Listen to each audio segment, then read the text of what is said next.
Welcome to the Santa Fe Watershed Association's Watershed Stewardship video series. In this video, we invite you to join us as we explore some guiding questions and practices that can help us honor and steward the extensive, diverse, complex human relationships to and within our watershed. We are by no means experts here, but co-learners aspiring to become more intentional and justice-oriented watershed community members, just like you. Recent evidence from White Sands indicates that people have been in relationship with this land for at least 20,000 years. And of course, many indigenous traditions and stories go back much further.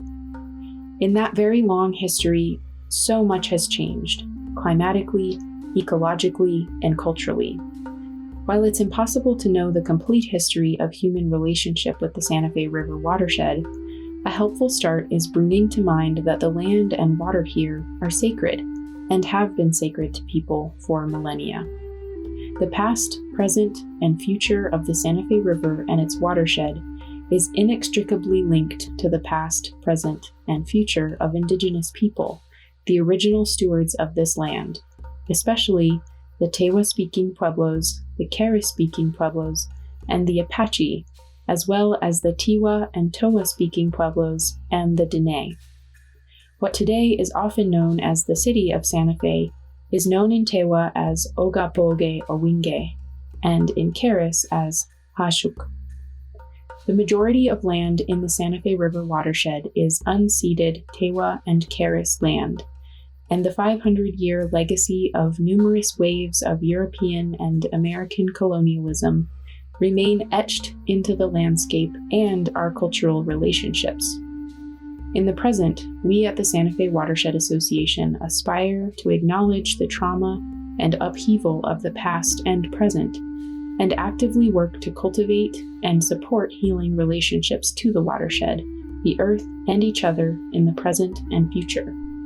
We invite you to join us in exploring some of the following questions and ideas as you dive into what honoring and stewarding can mean for you. What are the past and present Indigenous relationships to the land where you live, work, and play? Is there a Tewa, Keres, or other Indigenous name for the area? And if so, what is its significance?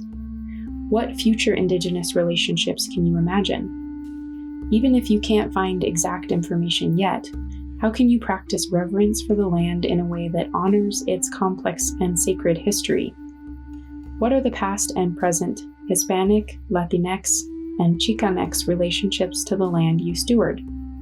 What future relationships can you imagine? What is the name of the nearest acequia? And what is the history of that acequia? How does the history and ongoing legacy of Spanish colonialism shape the history of the landscape where you live, work, and play? What other human history has taken place on the land you steward, such as the waves of American colonialism? How have these histories impacted the landscape?